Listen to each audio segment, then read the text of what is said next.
ভারতবর্ষ আমাদের সাহায্য করো। হ্যাঁ, ঠিক একথাই বলছে পিওকের মানুষেরা, অর্থাৎ পাক অকুপাই কাশ্মীরের মানুষেরা ভারতবর্ষ থেকে খাদ্য সামগ্রী, ঔষধ সামগ্রী এবং নিত্য প্রয়োজনের একাধিক জিনিস এই ভারতবর্ষ থেকে তারা সাহায্য চাইছে। তারা জানিয়েছে পাকিস্তান সরকার তাদের উপর প্রতিনিয়ত অত্যাচার করছে, তাদেরকে প্রতিনিয়তই শোষণ করে যাচ্ছে এবং নিত্য প্রয়োজনের কোনো জিনিসের ব্যবস্থাই তাদেরকে করে দিচ্ছে না। ভারতের যে অঞ্চলটুকু পাকিস্তান দখল করে রেখেছে সেখানে নেই কোনো ভালো চিকিৎসা ব্যবস্থা, নেই কোনো বিদ্যালয়। তাই পিওকের সাধারণ মানুষেরা আন্দোলনের মাধ্যমে এবং স্থানীয় মিডিয়ার মাধ্যমে ভারত সরকারের কাছে এটাই অনুরোধ করছে যে তোমরা এখানে আক্রমণ করো, আমরা তোমাদের সাথে আছি। আক্রমণ করে পিওকের এই অংশটুকু ভারতবর্ষের সঙ্গে যুক্ত করে নাও ও আমাদেরকে ভারতীয় নাগরিকত্বের মর্যাদা দাও, যাতে আমরাও আর 5 জন ভারতীয়র মতন স্বাধীন জীবন কাটাতে পারি, সুখে শান্তিতে ভারতীয় হয়ে বাঁচতে পারি। তো বন্ধুরা, এই হচ্ছে বর্তমানের পাকিস্তানের হাল। পাকিস্তানের প্রায় 44% বালুচিস্তান নিয়ে গিয়েছে, আর যেটুকু পড়ে রয়েছে সেখানেও মানুষ আন্দোলন করছে। তো যাই হোক,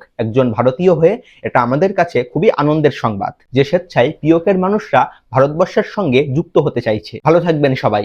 জয় হিন্দ, জয় ভারত।